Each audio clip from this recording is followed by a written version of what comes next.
progress in our opening prayer. O, bebe, magdadasal na, bebe. Tara.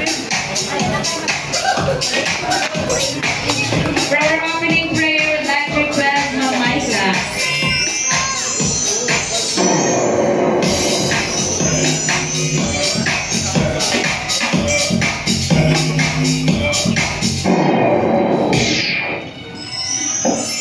Sa ngalan ng Ama, ng Anak, ng Espiritu Santo. Amen. Panginoon, salamat po sa araw na ito na ipinagkaloob ninyo sa amin. Sa gabing ito na pagdiriwang ng iyong kaarawan, kami ay nagkakatipon upang magpasalamat at ipagdiwang iyong pagmamahal at biyaya sa aming buhay.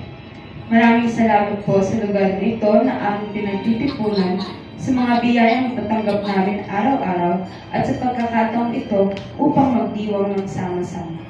Kami ay taos pusong nagpapasalamat sa pagkain na nakahahin sa aming harapan.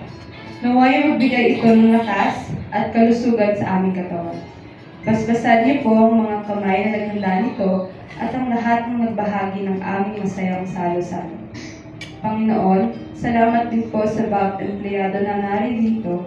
Salamat sa kanilang dedikasyon, sipag at pagsusumikap na siyang naging dahilan upang patuloy naming maranasan ang tagumpay at biyaya. Naway patuloy ninyo silang gabayan at bigyan ng kalakasan, kalusugan at pagmamahal.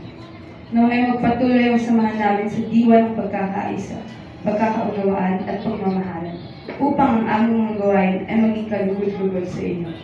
Pagpalain po ninyo ang bawat isa, ang aming pamilya at ang lahat ng aming mahal sa buhay. Naway ang aming pagdiriwang ay maging simbolo ng iyong dakilang pag-ibig para sa amin. Amen. Sa ngalan ng Ama, ng Anak, at ng Espiritu Santo. Amen.